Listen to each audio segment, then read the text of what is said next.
माँ मैं बिल्कुल ठीक हूं। आज भी वैसा ही खुश हूं जैसा तुम मुझे देखकर गई थी। मैं आज भी सुबह सुबह वॉक पर जाता हूं। वॉक से लौटता हूं तो तुम्हारी बहू चाय बनाकर देती है। रिमी, रिमी उठो, देखो चाय लेके आया हूं। क्यों जगा रहे हो? जरूरी है क्या? तुम जाग गए तो मैं भी जाग जाऊं? हाँ पर ये चाय। जाओ यहाँ से, मुझे नींद आ रही है, मुझे सोने दो। ठीक है। माँ, मैं आज भी पापा की नसीहत पर अमल करता हूं। Breakfast like a king, lunch like a Prince,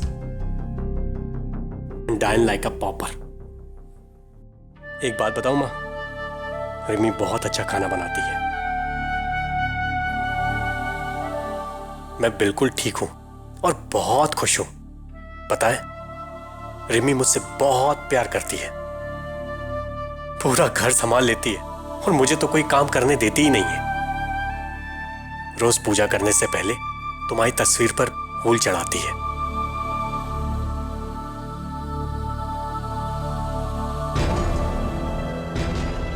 मेरी आवाज पहुंच रही है? या अपनी माँ की याद में समाधि ले ली तुमने? पूरा मूड खराब कर दिया क्या ये? क्या हुआ? सब्जी तो है। तुम्हारा सर फिर से लौकी? इससे पेट ठंडा रहता है और तबीयत भी ठीक रहती है। तबीयत गई भाड़ में। मैंने कितनी बार कहा है कि मुझे लौकी पसंद नहीं है। जाओ कुछ और लेकर आओ। ठीक है, ये रही सब्जियां। अरे बाप रे, ऑफिस के लिए लेट हो गया हूँ। हाँ ये अच्छा है, घर का एक काम नहीं हुआ है अभी तक। कपड़े धुले नहीं है, बर्तन वैसे के वैसे पड़े हैं। तंग आ गई हूँ मैं इस जिंदगी से। कहने को तो तुम 6 बजे उठ जाते हो, ना ब्रेकफास्ट रेडी है ना तुम्हारा टिफिन, तो फायदा क्या हुआ? अब कह रहे हो देर हो रही है। अरे बाबा, मैं सब संभाल लूंगा। क्या संभालोगे तुम? ऑफिस जाने से पहले सारे काम निपटा लूंगा। तुम जाओ, जाके नहा लो। हाँ हाँ मैं जा रही हूँ।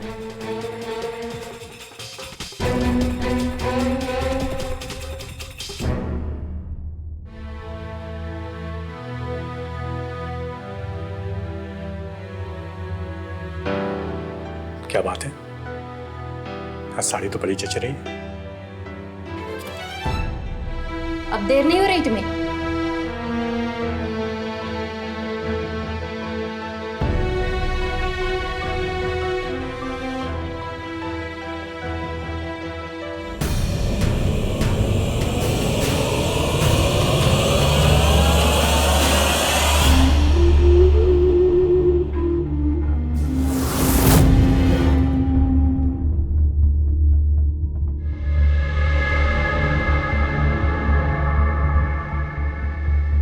क्या बात है, मूड नहीं है या मैं अच्छी नहीं लग रही? कोई अंधा ही होगा जिसकी नज़र में तुम अच्छी नहीं लग रही होगी। आज तो तुम इतनी खूबसूरत लग रही हो, छूने से भी डर लग रहा है।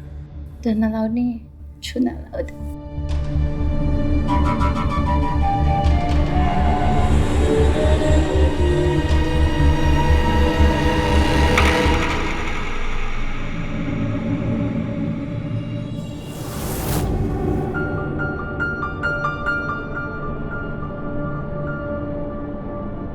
सो गई क्या? हाँ, रात बहुत हो गई है, तुम भी सो जाओ।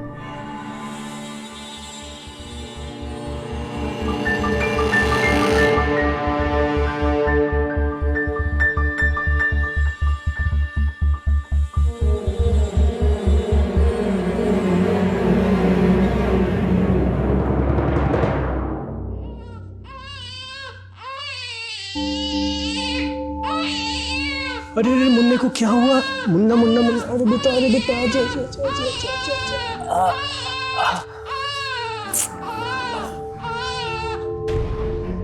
रिमी, रिमी, देखो मुन्ना रो रहा, से भूख लगी है। हाँ तो दूध पिला दो, मुझे क्यों परेशान कर रहे हो? रिमी कमाल करती हो, इतने छोटे बच्चे को बाहर का दूध, इसे माँ के दूध की जरूरत है। देखो, मैं बच्चे को दूध पिला के अपना फिगर नहीं खराब करना चाहती। बॉटल में दूध है, गर्म करके पिला दो।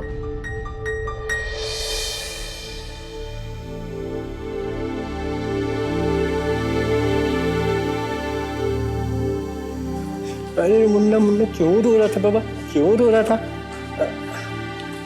जीजा जी लाइए, मुन्नी को ना मैं पकड़ लेती हूँ, आप प्लीज अपनी चाय पी लीजिए। अरे संजू, तुम यहाँ पढ़ाई करने आई हो या बच्चे संभाल ले? कोई बात नहीं, पढ़ाई तो होती रहती है, आप बिल्कुल टेंशन मत लीजिए। मैं इसको दूध पिला के बस निकल ही जाऊंगी कॉलेज के लिए। चलिए इसे दूध पिला देती हूँ। संजू, तुम्हारा मॉक टेस्ट था ना आज? अरे हाँ कोई बात नहीं, आप टेंशन मत लो, मैं इसे दूध पिलाकर बस निकल ही रही हूँ। रिमी, तुम कहीं जा रही हो? मुझे कुछ काम है। मुझे ऑफिस जाना था और संजू को आने में देर लगेगी। फिर मुन्ना। तुम फिक्र मत करो, वो खेल रहा है अभी, वो परेशान नहीं करेगा तुम्हें। चल मैं चलती हूँ।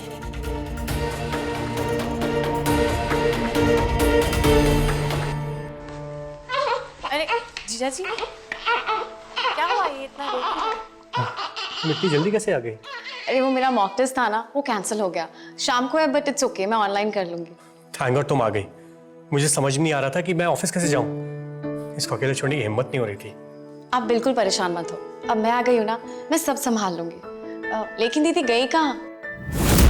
कुछ करो किशोर, बिल्कुल बर्दाश्त नहीं होता।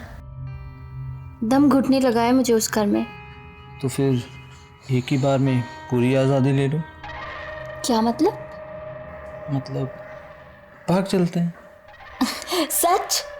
बोलो कब भागना है? जब तुम कहो। लेकिन क्या हुआ? 4 महीने के बच्चे को लेकर कहाँ कहाँ भागेंगे? बच्चा पागल हो गई हो।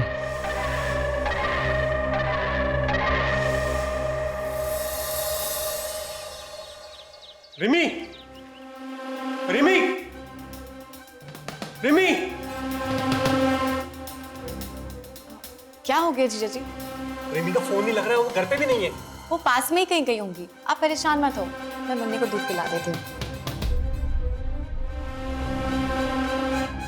अरे जीजा जी ये क्या पड़ा यहाँ?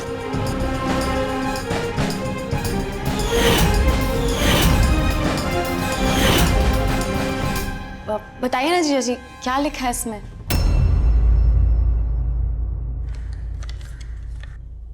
शरत, मैं जा रही हूँ, 1.5 साल तुम्हें झेल लिया मैंने, लेकिन अब बर्दाश्त नहीं होता।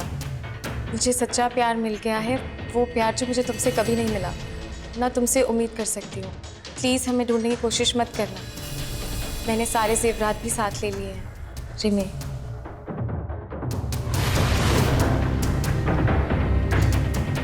मुझे लगता है हमें पुलिस में फ़ोन कर देना चाहिए। नहीं, शायद मेरे प्यार में कमी रह गई थी। मैं पापा को फ़ोन करती हूँ।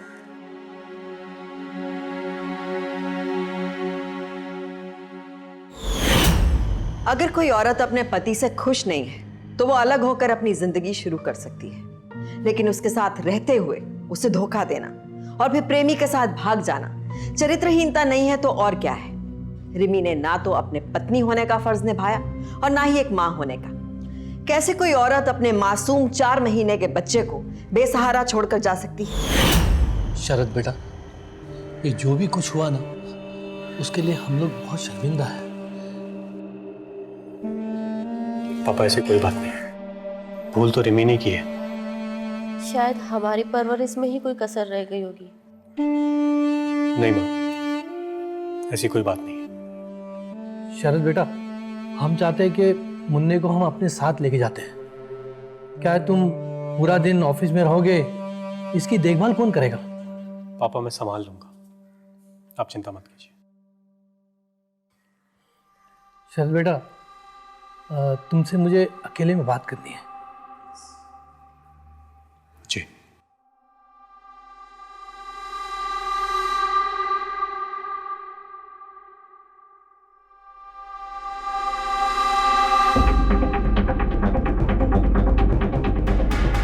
बेटा, मुझे गलत मत समझना। कहीं ये मुन्ना तुम्हारा ना हो के। पापा प्लीज, आप ऐसा सोच भी कैसे सकते हैं? पापा आप क्या जानते नहीं कि मुन्ना को मेरी गोद में नींद आती है और वो मेरी गोद में आके मुझे ऐसे टुकुर टुकुर देखता रहता है। पापा वो मचलता है मेरे पास आने के लिए। पापा ये एक बाप बेटे का रिश्ता नहीं है, ये एक एहसास है और इस एहसास को कोई नहीं मिटा सकता। मेरे मुन्ना को मुझसे कोई अलग नहीं कर सकता। आपको और कुछ पूछना है तो आप पूछ सकते हैं। देखा, हमने फिर से गलती कर दी, मुझे माफ कर दो। पापा प्लीज, आप अंदर चलिए। संजू चले? जी पापा, बस जरा 1 मिनट मुन्ने से बात कर लूं। मासी तुमसे मिलने फिर आएगी, ठीक है? माँ, इसे तो तेज बुखार लग रहा है। मैं भी डॉक्टर को फोन करता हूँ। माँ, मुझे लगता है मुझे मुन्ने की देखभाल के लिए ना यहीं रुक जाना चाहिए।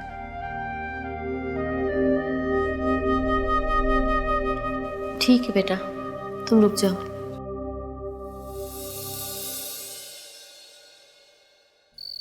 माँ, पहले अपने आप को बड़ा खुशकिस्मत समझता था। मैं समझता था कि मेरे पास नौकरी है, सुंदर पत्नी है, और क्या चाहिए। हाँ माँ, मैंने तुम्हें झूठ लिखा कि वो घर के सारे काम करती है, मुझसे बहुत प्यार करती है और पता नहीं क्या क्या। लेकिन माँ, सच ये है कि खुशकिस्मती किसे कहते हैं वो मैंने अपने बेटे की आंखों में देखा है। संजू उसकी मां नहीं है, लेकिन असली ममता मेरे बेटे को उसी से मिली है। मेरे घर को भी उसने पूरी तरह संभाला हुआ है। लेकिन कल उसकी छुट्टी खत्म हो रही है। अब वो एमए करेगी, कॉलेज जाएगी, उसे जाना ही होगा। अब तक मैं कभी घबराया नहीं था, पर आज पहली बार घबराहट हो रही है। मुन्ना तो उसे मिस करेगा ही, पर कहीं ना कहीं मुझे भी उसकी कमी खलने वाली है।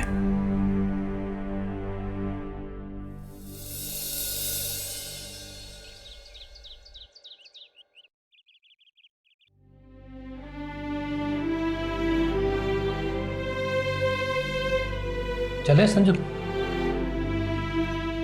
शरद बेटा, हमें तुमसे कुछ कहना है। हाँ बेटा, वो क्या है ना कि जिस तरह से संजू ने मुन्ना को संभाल लिया और इस घर को भी, तो हमें लगता है कि संजू का इस घर में रहना बहुत जरूरी है। क्या संजू इस घर में रह सकती हैं? जी जरूर पापा। अरे ये कोई पूछने वाली बात है? वैसे भी इसकी पढ़ाई और कॉलेज यहीं पर तो है। तुम्हारी पत्नी बनकर।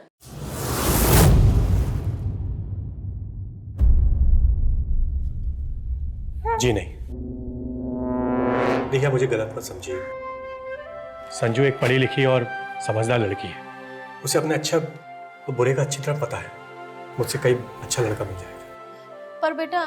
नहीं माँ, मैं जानता हूँ आप लोग रिमी की हरकत से शर्मिंदा हैं, पर रिमी की सजा संजू की बलि देकर उसकी भरपाई करना सही नहीं है।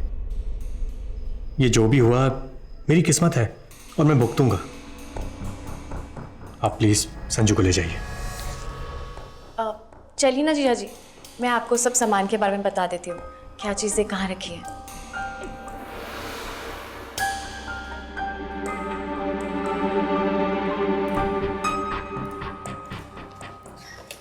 ये आपके इस्त्री किए हुए कपड़े हैं और ये मुन्ने के धुले हुए कपड़े। ये मुन्ने की सुबह दूध के पहले की दवाई, और ये वाली उसे याद से दिन में 3 बार देनी है। उसको शाम को बस 1 बार देनी है। आप सच में मुझसे शादी नहीं करना चाहते? नहीं, मैंने कभी तुम्हारे बारे में इस तरह नहीं सोचा। ठीक है, मैं बाहर जा रहा हूँ, तुम बाहर आ जाओ। उसकी कमी कहीं ना कहीं मुझे भी खलेगी। माँ, मैं संजू को चाहने लगा हूँ। मुझे अब डर लगने लगा है कि कहीं मैं उसे खो ना दूँ। माँ, तुम तो भगवान के पास रहती हो ना, तो तुम ही भगवान से क्यों नहीं सिफारिश करती कि अगले जन्म में मेरी शादी संजू से हो जाए।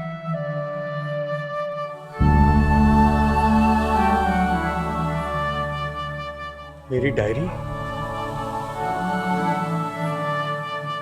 मैं अगले जन्म तक इंतजार नहीं कर सकती। बेटा हमको जमाने की कोई परवाह नहीं। अगर तुम चाहते हो कि रिम्मी से तलाक होने के बाद ही शादी करोगे तो यही सही, लेकिन जब तक शादी नहीं हो जाती बेहतर यही होगा कि संजू इस घर में रहे। पापा वो सब तो ठीक है, मुझे कोई प्रॉब्लम नहीं है, पर रिमी से तलाक लूं कैसे मैं? उसका तो मुझे अता पता भी नहीं पता। मैं जानता हूँ वो कहाँ है। आज ही उसका फोन आया था मेरे पास, पैसे मांग रही थी। मैं तो कहता हूँ उसी पते पर लीगल नोटिस भेज दो।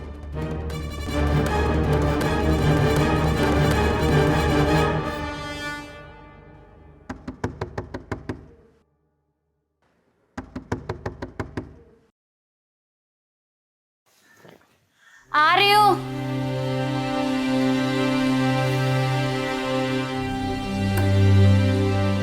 क्या है सुबह सुबह? देखिए मैडम, या तो आप अभी के अभी रूम का सारा रेंट पे कीजिए, नहीं तो हर्जाना भरिए। हाँ तो दे देंगे ना, हम भागे थोड़ी ना जा रहे हैं। मेरे बॉयफ्रेंड को तो आने दीजिए। मैडम कहाँ से आएगा आपका बॉयफ्रेंड?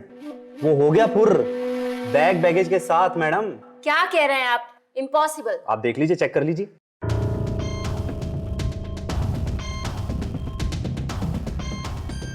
अरे बैग कहाँ है? सुबह तो यही था। बोला ना मैडम, हो गया फुर। हाँ 2 मिनट रुकिए। देखिए आप।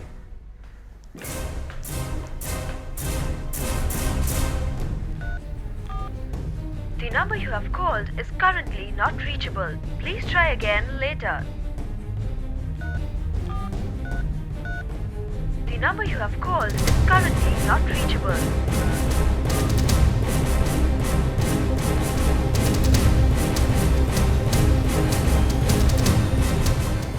आप चलिए, मैं आती हूँ। ठीक है मैडम।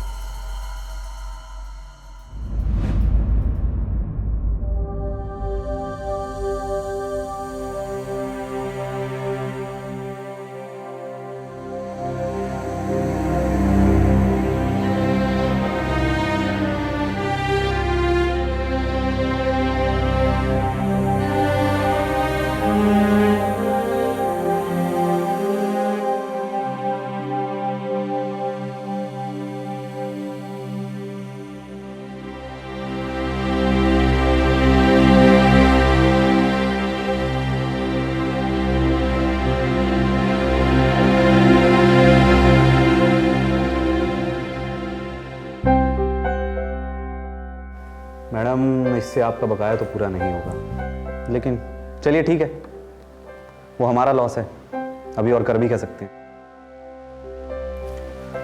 एक्सक्यूज मी मैम, 305 में रिमी शर्मा मिल सकता हूँ? यही तो हैं। रिमी वर्मा आप हैं? जी बोलिए। जी मैम, आपके लिए कोरियर है। कुरियर? मैम प्लीज़ साइन कर दीजिए।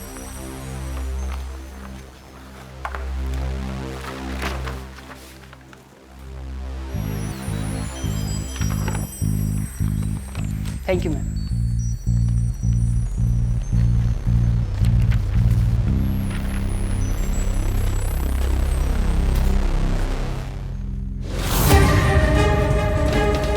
डिवोर्स?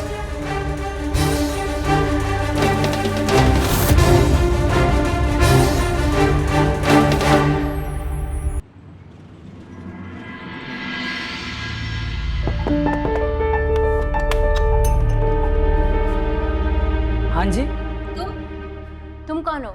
मैं यहाँ काम करता हूँ। साहब कहाँ है? साहब और मैडम तो बेबी के साथ डॉक्टर के पास गए। साहब और मैडम? कौन मैडम? साहब ने शादी कर ली क्या? शादी हुई नहीं है, होने वाली है। साहब बहुत जल्दी संजू मैडम के साथ शादी करने वाले।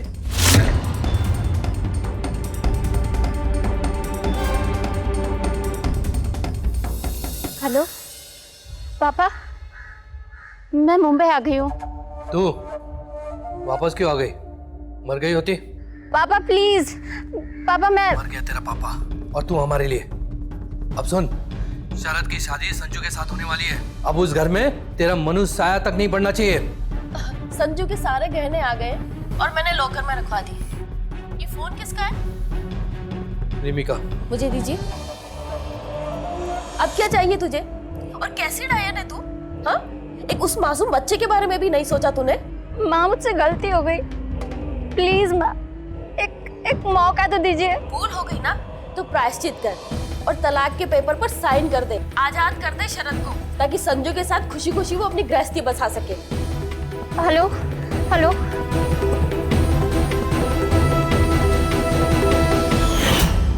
रिमी ने ना सिर्फ एक अच्छे और ईमानदार रिश्ते को ठुकराया था, बल्कि लात मारी थी और अब वो खुद कहीं की नहीं रही थी। ऐसे लोगों का अंजाम हो भी क्या सकता है जो खुद किसी के नहीं हुए और अपने जीवन साथी के साथ ऐसा धोखा किया। उनके प्रति कोई ईमानदार कैसे हो सकता है? रिमी के साथ भी वही हुआ जो उसने अपने पति और बच्चे के साथ किया था, और अब वो सड़क पे खड़ी थी जहां उसका कोई नहीं था। लेकिन हमेशा अपने मन की करने वाली ये औरत इन हालातों में करेगी क्या?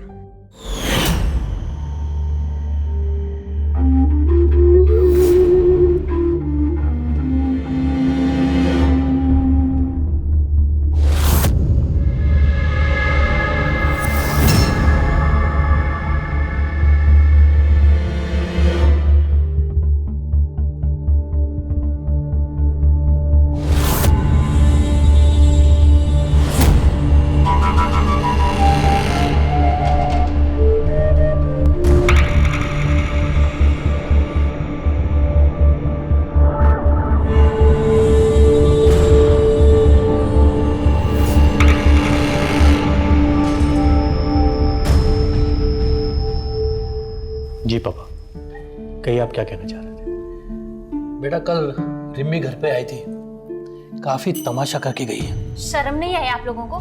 मतलब कितनी आसानी से एक बेटी का घर उजाड़ कर दूसरी बेटी की डोली सजाने में तुले हो। बड़ी बेटी बेवकूफ निकली तो क्या हुआ, छोटी तो है, उसे चारा बनाकर मछली फांस लेंगे, है ना? मानना पड़ेगा माँ आपके शातिर दिमाग को। और पापा, आप तो बड़े आदर्शवादी थे ना? कहाँ गए थे आपके आदर्श जब अपनी ही बेटी को पराये मर्द के साथ गुलछर्रे उड़ाने छोड़ दिया? या उसकी भी कोई कीमत वसूली है आपने? बस बहुत हो गया, अब तूने हद पार कर ली है। पहले तुमने उस देवता जैसे आदमी का अपमान किया, फिर तुमने अपने ही कोख से जन्म में उस औलाद को छोड़कर भाग गई, फिर भी हमने कुछ नहीं कहा। बदनामी के डर से हम चुप रहे। लेकिन आज तो तुमने हद कर ली, सारे सीमाएं पार कर ली। तुम्हें तो शुक्रगुजार होना चाहिए था शरद का कि उसने तुम्हारी हर बदतमीजी का जवाब प्यार से दिया।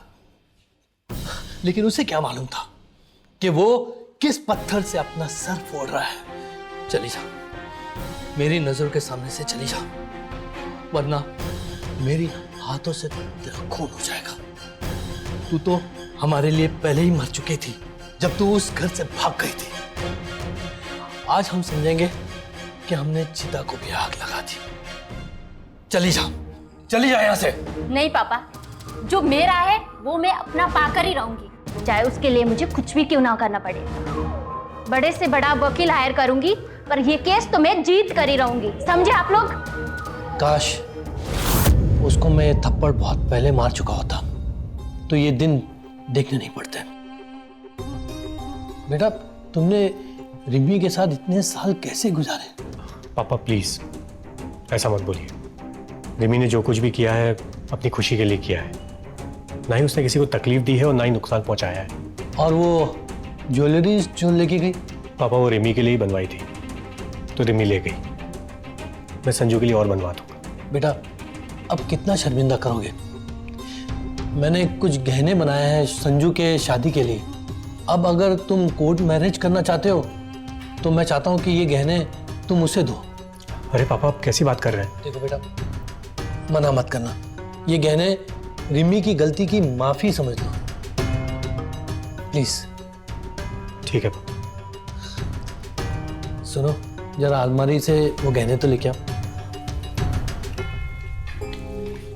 बेटा रिमी वकील की धमकी तो देके गई है, लेकिन मुझे नहीं लगता है कि वकील को देने के लिए पैसे होंगे उसके पास, क्योंकि उसके बाद पैसे खत्म हो गए थे, इसलिए उसको हमारी याद आई। सुनिए, अलमारी से सारी ज्वेलरी गायब है, कुछ भी नहीं बचा। आप चलिए ना। क्या? हाँ। लगता है ये सब रिमी की हरकत है। चलो। बेटा, रिमी ने गहने शायद वकील को फीस देने के लिए चुराए होंगे। अच्छा पापा, हमने जो डाइवोर्स पेपर्स रिमी के होटल भेजे थे, उस होटल का नाम क्या है? हाँ, पंजिम पैलेस। पंजिम पैलेस। हाँ। पापा आपसे एक विनती है, संजू को इन सब के बारे में मत बताइएगा, वो खामखा परेशान होगी। ठीक है। मुझे तो यकीन ही नहीं हो रहा सर कि आप उस लेडी के हस्बैंड हैं। वो कैसी थी और आप कितने अच्छे हैं। पूरे हैं सर, मेरा हिसाब क्लियर। लेकिन सर मैंने तो उनका क्रेडिट अपने लॉस में डाल दिया था, तो फिर आप उनकी उधारी चुकता करने आ गए, क्यों? मुझे मेरी बीवी का मंगलसूत्र चाहिए जो यहाँ छोड़ के गई थी। सर अब उसके लिए तो और पैसे लगेंगे। सर वैसे लोग सच ही कहते हैं, जैसी करनी वैसी भरनी। आपकी बीवी ने आपको धोखा दिया और यहाँ आ गई, और उसका बॉयफ्रेंड उसको यहाँ से छोड़कर फुर्र हो गया। हो गया तुम्हारा? हाँ सर। ये लो। Thank you sir. तुम्हारा मेरा हिसाब खत्म। हाँ बिल्कुल सर। ये लीजिए सर आपकी अमानत। अब हिसाब बिल्कुल क्लियर सर। लेकिन सर एक सवाल मुझे बार बार खटक रहा है कि आपकी बीवी ने आपको इतना बड़ा धोखा दिया और आप फिर भी उनकी उधारी चुकता करने आए। सर ये लॉजिक बना नहीं कुछ। लॉजिक ये है कि मुझे तुम चाहिए। मतलब सर? मैं जब भी तुम्हें बॉम्बे बुलाऊंगा तुमको आना होगा। ठीक है सर, बिल्कुल आ जाऊंगा। लेकिन सर मैं कोई गलत काम नहीं करूंगा। घबराओ नहीं, मैं तुम्हें कोई गलत काम करने बोलूंगा भी नहीं। ठीक है।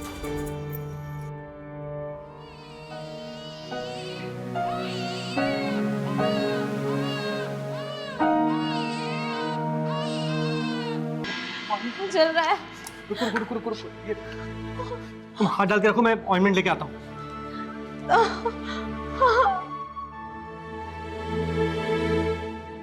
ये लो संजू।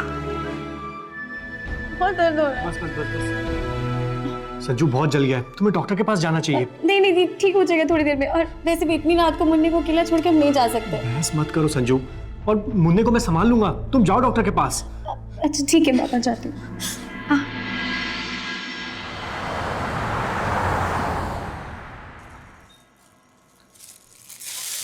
संजू कैसी है? ठीक हूँ। पापा ने मुझे सब कुछ बता दिया, और ठीक ही तो है, जो कुछ भी हो रहा है उसकी जिम्मेदार मैं ही हूँ, और यही मेरी सजा है। अब मुन्ना मुन्ना कैसा है? अच्छा है वो। मैं जानती हूँ तुम सब मुझसे बहुत नफरत करते हो, मेरा यकीन करो, मैं खुद भी बहुत शर्मिंदा हूँ, और मैं तुम लोगों से माफ़ी की उम्मीद भी नहीं करती। बस कभी टाइम मिले तो मुझसे मिलने आना संजू, फॉर ओल्ड टाइम सेक। मैं यहीं पीछे होटल में रहती हूँ, रूम नंबर 305। आओगे ना मुझसे मिलने? मुझे तुमसे कुछ नहीं चाहिए, बस अपने दिल का भार थोड़ा हल्का करना चाहती हूँ। प्लीज़ आओगे ना संजू? ठीक है दीदी, मैं आ जाऊंगी।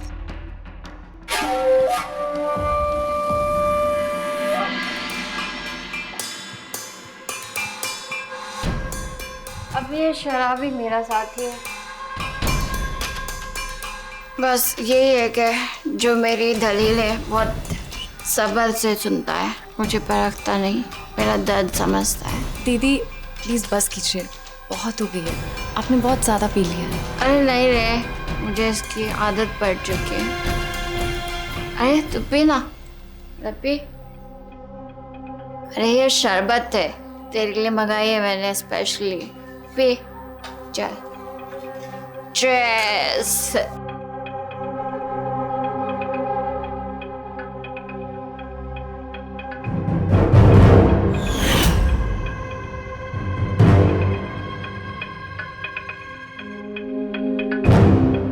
और माँ बाप मुझे कैसे? अच्छे हैं। बचपन के दिन बड़े याद आते हैं मुझे। शरद कैसा है? अच्छे है। अच्छा है? तो खुश है इस शादी से? हाँ तो खुश। दीदी पता नहीं अचानक सर में क्या होने लग गया। कोई बात नहीं, तो रेस्ट करना।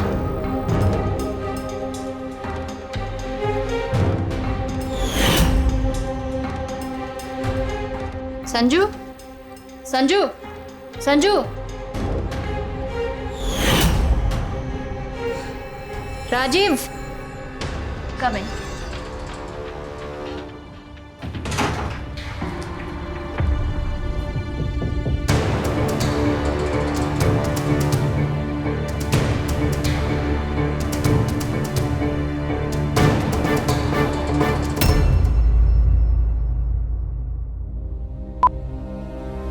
इतनी रात मुझे कौन मेल करेगा?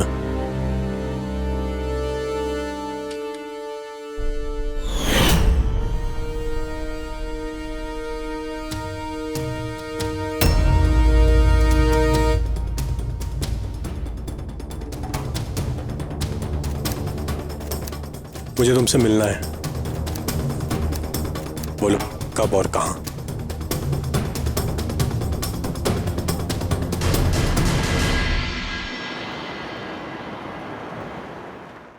दोनों बहनें कैरेक्टरलेस है सर। पहली ने आपको धक्का दिया, दूसरी मुझे और आपको दोनों को धक्का देना चाहिए। प्यार करता था उससे और करता हूँ, और वो सोती मेरे साथ थी और शादी आपके साथ करना चाहती। क्यों? क्योंकि मेरी तो नौकरी का कोई ठिकाना नहीं। आपके पास पक्की नौकरी और मुंबई में इतना बड़े घर के अकेले मालिक। सब कैलकुलेट करके बैठिए सर। कल को अगर घर रीडेवलपमेंट पे गया ना सर, आप तो झटके में करोड़पति। बस यही मुझसे सहन नहीं हुआ, इसलिए आपको तस्वीरें भेजी। ये तस्वीरें कब की हैं? अलग अलग शाम, अलग अलग रातों की सर। हम दोनों एक दूसरे को 1 साल से जानते हैं, लेकिन जब से आपके साथ शादी की बात चली तब से तस्वीरें ले रहा हूँ। आपने तस्वीरें तो देखी होंगी। अब जो उन तस्वीरों में नहीं है वो इसकी पीठ पे एक तिल। देख लीजिएगा, मेरी बात पर भरोसा हो जाएगा। मेरे पास कुछ और फोटोज हैं, ये देखिए।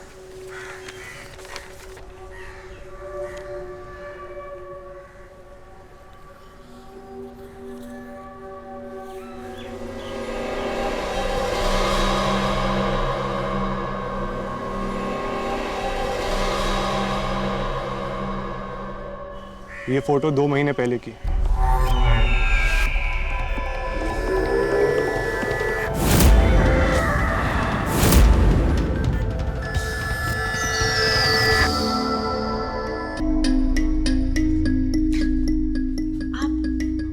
क्यों? कोई और हो सकता था क्या? नहीं, मेरा वो मतलब नहीं था। क्या कर रहे हो? बोलो क्या हुआ? आप ऐसे क्यों देख रहे हैं? बोलो। चलो मेरे साथ। अभी क्या कर रहे हैं? क्यों कर रहे हैं सब? मेरी बात सुनिए प्लीज।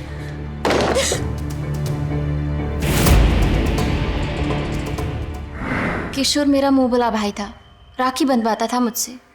उसी ने मुझे इस नर्क से निकाला। क्या शिकायत थी आपको अपने पति से? ये शादी के दिन से ही मुझे दहेज के लिए परेशान करते थे। तंग आ गई थी मैं, इसीलिए मुझे मजबूरन घर छोड़ना पड़ा। मिस्टर वर्मा, आपको अपनी पत्नी के आरोपों के बारे में कुछ कहना है? जी जज साहब, इनके इल्ज़ाम बहुत ही बेवकूफ़ाना और वाहियात है, और इनके इल्ज़ाम का मैं जवाब कुछ दस्तावेजों से देना चाहता हूँ। जैसा मेरे पास पहला प्रूफ है, ये रिमी के हाथ से लिखी हुई चिट्ठी, जो रिमी घर छोड़ने से पहले लिख के गई थी। आप इसको पढ़ के देख सकते हैं कि उसने अपने मुंह बोले भाई के बारे में क्या लिखा है। और मेरे पास दूसरा प्रूफ है, ये गोवा के होटल के बिल्स। अब जज साहब आप ही बताइए, कोई भाई बहन गोवा के होटल में भजन तो नहीं कर रहे होंगे? ये सवाल है मेरा, और जवाब देंगे होटल के मैनेजर। जी सर। सर, ये मैडम हमारे होटल पंजिम पैलेस में 1 महीने तक अपने बॉयफ्रेंड के साथ थी sir. I am sure sir वो इनका बॉयफ्रेंड था, क्योंकि ये लोग बिहेव ही सिर्फ बॉयफ्रेंड गर्लफ्रेंड की तरह नहीं करते थे, ये लोग क्लेम करते थे कि ये लोग बॉयफ्रेंड गर्लफ्रेंड है।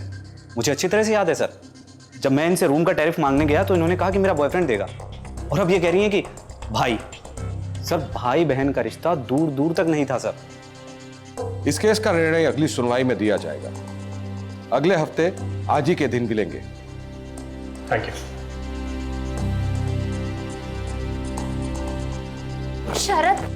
शरद रुक जाओ। आई एम सॉरी शरद, तुमने सही कहा था, मेरी दलीलें झूठी है, बेवकूफाना है। मैं डेस्परेट हो गई थी शरद, लेकिन मैं तुम्हें खोना नहीं चाहती। मुझे मेरा गलती का एहसास हो गया शरद, प्लीज प्लीज मुझे माफ कर दो, प्लीज। चलो तुम्हें माफ किया। तुमने मुझे माफ कर दिया? क्या मैं नहीं रिमी, मैंने माफ तुम्हें इसलिए किया है कि मेरे दिल में अब नफरत की जगह भी नहीं है। जब से तुम गई हो मेरी जिंदगी में खुशहाली खुशहाली है। वो करोड़ों की डील हो गई है, मेरा मकान रीडेवलपमेंट में गया है, और यहां तक रिश्तेदारों ने मेरे लिए दूसरी लड़की भी देख ली है। और हाँ, ना मैं तुम्हारी बहन संजू से शादी कर रहा हूं, क्योंकि मुझे पता है कि तुम्हारी बहन, तुम और तुम्हारी फैमिली मेरे पैसों के पीछे पड़ी थी। तलाक जब होगा तो हम शादी की रजिस्ट्रेशन करवा लेंगे, और कल हम मंदिर में शादी कर लेंगे। रिमी, ये मेरी जिंदगी की नई शुरुआत होगी, और तुम्हें एक ढेला भी नहीं मिलेगा। शरद, मैडम केस तो हम हार चुके हैं, और अब एलमोनी के भी कोई चांसेस नहीं है।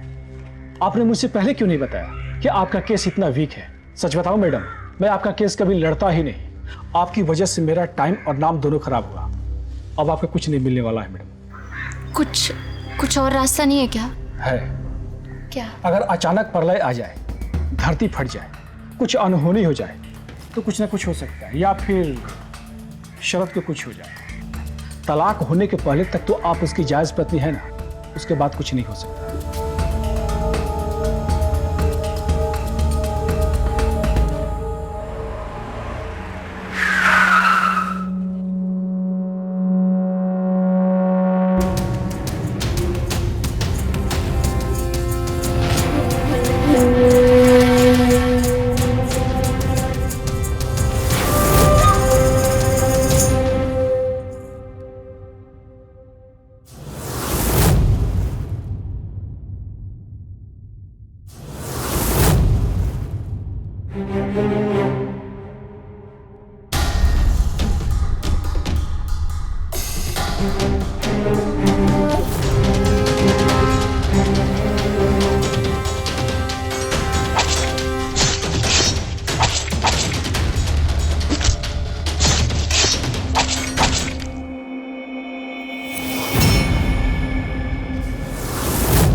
संजू,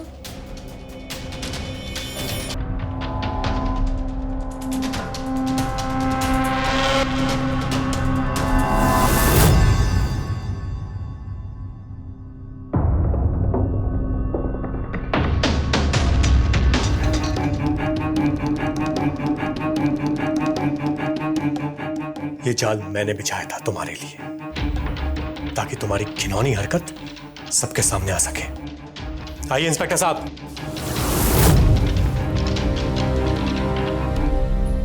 तुमने क्या सोचा कि अपनी छोटी बहन पे, उसके चरित्र पे कालिक पोतकर तुम शादी तोड़ दोगी? वाह रिम्मी वाह, दिमाग तो तुमने खूब लगाया था अपनी घिनौनी चाल कामयाब करने के लिए, पर कुछ ज्यादा ही दिमाग लगा लिया। तुम्हारे उस भाड़े के टट्टू ने यह कहा था कि तस्वीरें 3 महीने पहले की हैं। उन तस्वीरों में संजू के हाथ देखे थे, उन हाथों में फपोले थे जो कि 2 दिन पहले गर्म दूध गिरने से हुए थे। और फिर मैंने संजू से पूछा, आज मुझे एक लड़का मिला, उसका कहना है कि तुम्हारा उसका अफेयर है। क्या बोल रहे हैं आप? अभी कुछ बोल रहे? ये सब क्या है? ये मेरी नहीं है, मैं नहीं जानती इस लड़के को। ये सब किसने किया है? मैं इस आदमी से कभी नहीं मिली। अब प्लीज मेरे यकीन कीजिए। संजू उठ कर बैठो, बैठो। मेरे को पता नहीं वो कौन है। संजू मुझे कुछ समझ में नहीं आ रहा। मुझे लगता है किसी की साजिश है, हाँ पर ऐसी साजिश कौन कर सकता है? जो ये नहीं चाहता कि मेरी और तुम्हारी शादी हो। उसने बताया कि वो तुमसे होटल में मिलने गई थी, और जहां शायद क्या, यकीनन तुमने उसकी शरबत में बेहोशी की दवाई मिलाई होगी और अपनी बहन की अश्लील तस्वीरें निकालकर दिखा दी। ले जाइए इंस्पेक्टर साहब। सुन लिया कहानी, तुम्हारा खेल खत्म हो गया मैडम। मंजू ले चलो इसे।